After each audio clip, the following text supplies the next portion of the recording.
ತೀರಾ ನಮ್ಮ ತೀಯ ಹೀರಾಣಿ ನಮ್ ನಿಜವಾಗ್ಲು ಈಗ ಒಂದು ನಾಗಮಂಗಲದ ಕಡೆಯವರು ಒಂದು ನನಗೆ ಇವ್ರ ಭಾಷೆ ನಂಗೆ ತುಂಬಾ ಇಷ್ಟ. ನನ್ ದಿಯ ನೋಡ್ಬಿಟ್ಟ ಮೇಲೆ ಅಯ್ಯೋಪ್ಪ ಎಲ್ಲ ತರದ್ದು ನನಗೆ ನಮ್ಮ ಹಳೆ ಹೀರೋಯಿನ್ಗಳು ತುಂಬ ನಾನು ಲಾಸ್ಟ್ ಟೈಮ್ ಹೇಳಿದ್ದೆ, ಅದು ಸರೋಜಾ ದೇವಿ ಅವ್ರು ಆಗ್ಬೋದು, ಭಾರತಿ ಮೇಡಮ್ ಆಗ್ಬೋದು, ಆರತಿ ಅವರು, ಮಂಜುಳಾ ಅವರು, ಎಷ್ಟು ಒಳ್ಳೆ ಭಾಷೆ. ನಿಜವಾಗ್ಲು ನಂಗೆ ಬಹಳ ಖುಷಿ, ತುಂಬಾ ಖುಷಿ ಆಯ್ತು.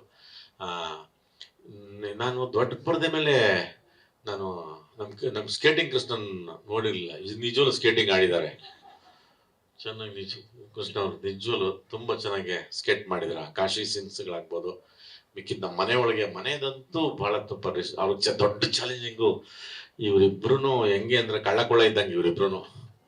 ಅಯ್ಯೋ ಅಯ್ಯೋ ಅಯ್ಯೋ ಹೆಂಗೆ ಯಾಮಾರ್ಸಿ ಯಾಮಾರ್ಸಿ ನಮ್ಗೆ ತಗೋತಿದ್ರು ಅಂದ್ರೆ ಶ್ರೀಕಾಂತ್ ಮತ್ತೆ ಮಾಡಿದ್ದಾರೆ. ಇನ್ನು ಇಡೀ ತಂಡಕ್ಕೆ ಯಾವುದು ಅನು ಆಗ್ಬೋದು, ಆಕಾಶು, ಅರುಣ್ ಅವರು,